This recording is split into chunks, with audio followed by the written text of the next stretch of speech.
Friends, welcome to another in our ongoing series of prayer videos. As together we consider prayer, raise up to God our concerns and celebrations, and hold our parish prayer list and others in prayer. Pastor Reed Bear here. As always, if you have specific prayer concerns and celebrations you would like raised up, just email me or call the church office. We'll be glad to add them in. Now, by way of celebrations this week, we have birthdays coming up. Bob Gimby today. Happy birthday, Bob. Mac McLaren on the 7th. Now, by way of concerns, on July 10th, Bob Wyman is having back surgery, which will be followed by some 8 to 10 weeks of recovery. God bless you, Bob, with that.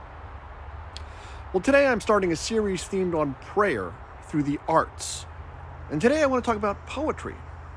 We often fail to realize it, but the Bible is full of poetry. It's not just prose narratives and recitations of law codes. The Psalms, which were originally songs, are poetic in character. Much of this is lost in translation from the Hebrew, but in the original language, there is a pattern of stressed syllables, a repetition of the length of the line, and a parallelism of meaning or word use, such as a word ending one clause being picked up to start the other. Poetry can be helpful in prayer, as poets have a way of expressing what is often inexpressible through prose. The depth of grief, a sense of wonder or awe, the deepest longings of the heart. For instance, recently a member of the church asked if we had a suggestion of a poem that might be read at her sister's funeral. When we were able to recommend several by the late Mary Oliver. So perhaps pick up a book of poetry sometime, and without agenda, just read a poem, allowing it to speak to you as it will. Perhaps it will provide new insight or wisdom, or comfort or inspiration. Well, today I have a poem for you from Kentucky farmer, essayist, and poet Wendell Berry from his collection called A Timbered Choir. I go among trees and sit still. All my stirring becomes quiet around me like circles on water. My tasks lie in their places where I left them, asleep like cattle. Then what is afraid of me comes and lives a while in my sight.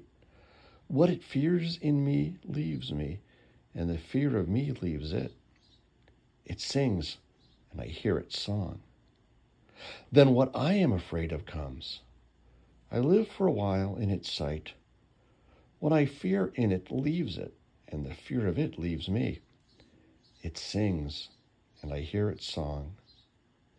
After days of labor, mute in my consternations, I hear my song at last, and I sing it. As we sing, the day turns, the trees move. Let us hold the members of our parish prayer list in prayer as we listen to Steve Gregory perform That Old Time Religion. Give me that old time religion. Give me that old time religion. Give me that old time religion. 'Cause it's good enough for me. It was good enough for Father. It was good enough for Father. It was good enough for Father. And it's good enough for me. It was good enough for Mother. It was good enough for Mother. It was good enough for Mother. And it's good enough for me. It was good enough for Brother. It was good enough for Brother. It was good enough for Brother. And it's good enough for me. It was good enough for Sister. It was good enough for Sister. It was good enough for Sister. And it's good enough for me. Come on, fellas.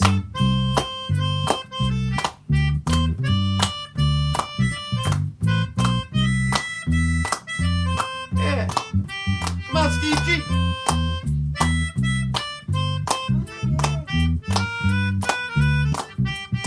And WP. Oh, yeah. Old time religion. Give me that old time religion. Give me that old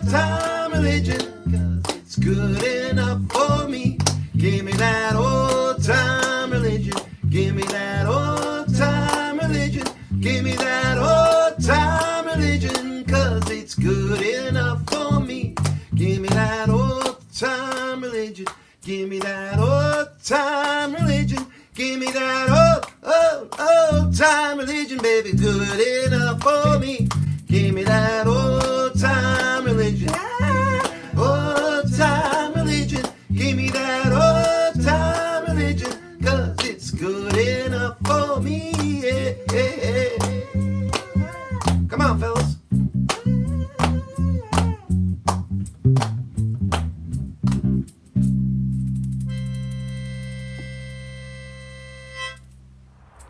Friends, I am off for a 2-week vacation beginning Saturday, so we'll put a pause on these videos for now and hope that you will continue in your ministry of prayer even so.